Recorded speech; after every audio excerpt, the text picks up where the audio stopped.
4 decades ago, Jordan Fabrics was a little family-run business. Today, it is one of the most well-known quilting outlets. The quilting community is continuing to expand because Donna Jordan regularly posts quilting tutorials on YouTube.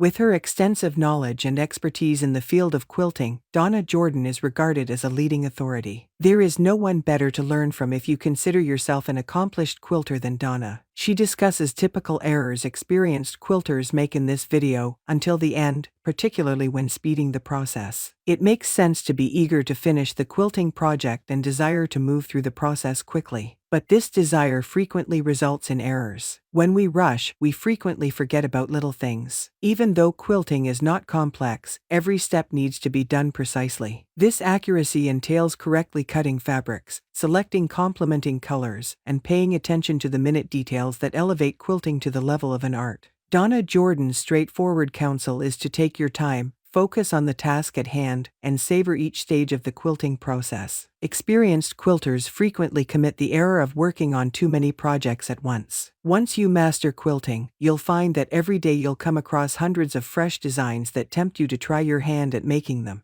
Even though the initial exhilaration of beginning a new project is enjoyable, leaving too many quilts incomplete over time might overwhelm and demotivate you. Donna advises completing what you've begun. Even she acknowledges that she has finished many quilt tops that are still missing the borders, backing, and binding. Although creating the quilt top is unquestionably the most thrilling step, you can't really cuddle up in a quilt until it is finished. In order to really enjoy the fruits of your labor, make it a point to finish your quilt tops. Not adhering to instructions is another frequent error. If you're using someone else's pattern, be sure to thoroughly read and comprehend all the directions. Even if you've made quilts before, it's easy to assume that you know how to make a quilt just by taking a quick look at the pattern or directions. This presumption, however, can have fatal consequences. Donna stresses the significance of making sure that the pattern behaves as anticipated. To ensure that her quilt matches her concept, she photographs the individual blocks to make it simpler to put them together later. Another error is to disregard borders. A quilt's borders may make or ruin it. When picking borders for her quilt tops, Donna carefully considers the quantity of borders needed, the colors to use, and other factors. While many people disregard the value of borders or view them as optional, borders actually give a quilt a more finished, coherent appearance. They counteract the pattern and color overabundance on the quilt top,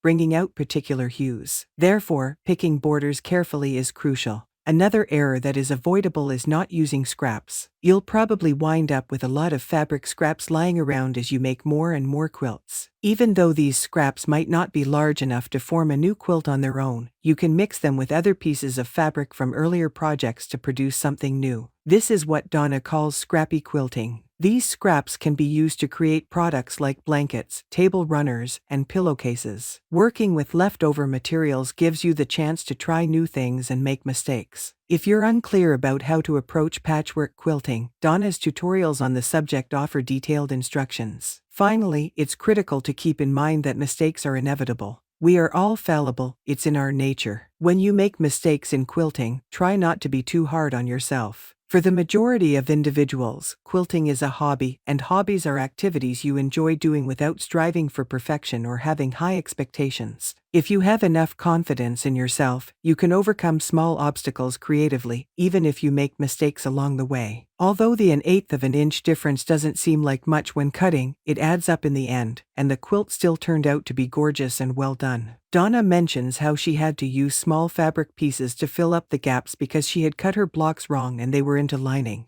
If you've been quilting for some time, you've probably made your fair share of errors. Tell us about them in the comments section below, and if you learned anything from today's video, don't forget to like, and subscribe to our channel.